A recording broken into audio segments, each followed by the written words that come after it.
I made one of these last year, but it was much bigger than this,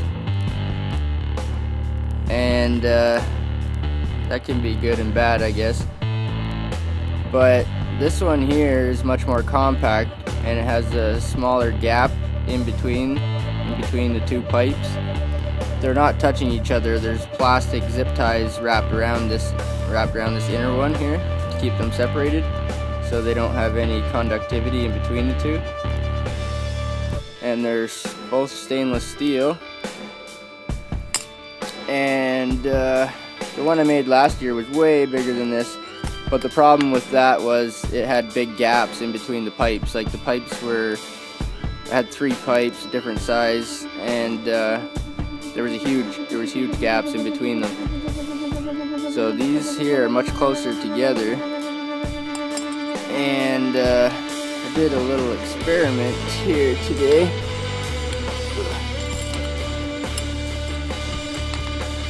So what we got here is water,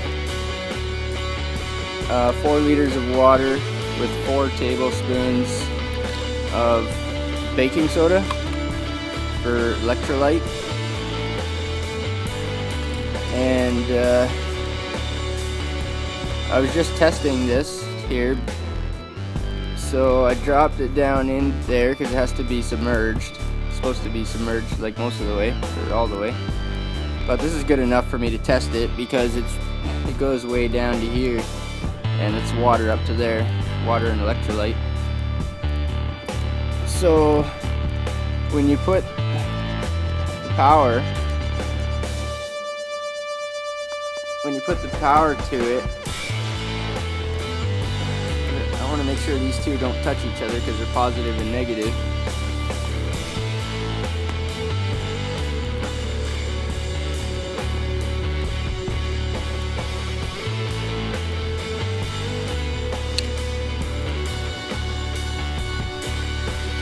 Can you hear the buzzing?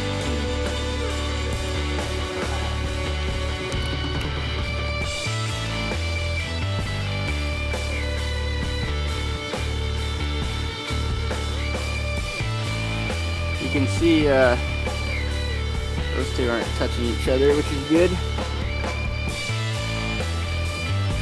Okay. Now, I don't know if I can focus. You see there's like steam and bubbles coming out of the center between those two tubes. I might have to turn on my flashlight so you can see better.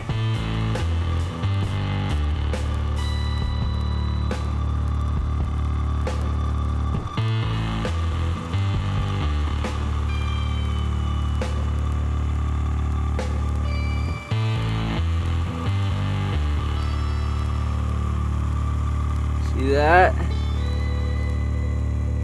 That's hydrogen gas, H2O, hydrogen and oxygen, H2O, water. So I'm doing electrolysis. I'm putting power to the water with a gap, like the positive and negative are like this far apart, and the electrolyte kind of fills the gap. It causes conductivity in the water. So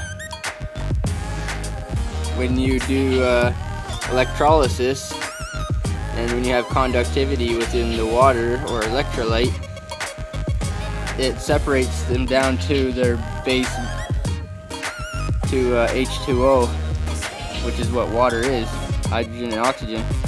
And if you burn this gas that's coming out of here, it's explosive and flammable. So if you put a lighter to it, or contain it somehow, it'll burn. And if you burn it, it burns really hot and clean and fast. And it's not like burning fossil fuel. It's not dirty or hard on the environment. It doesn't produce any smoke or emissions. And after you burn it, it turns back into water again. It's pretty amazing, actually. So what I'm gonna do with this 2.0 prototype here. Can't get a good focus, sorry about that. So what I'm going to do is, I know it works now. I'm not getting a huge amount of hydrogen, but I'm definitely getting some. So I'm going to find a better way to connect the wires and submerge it all the way down in.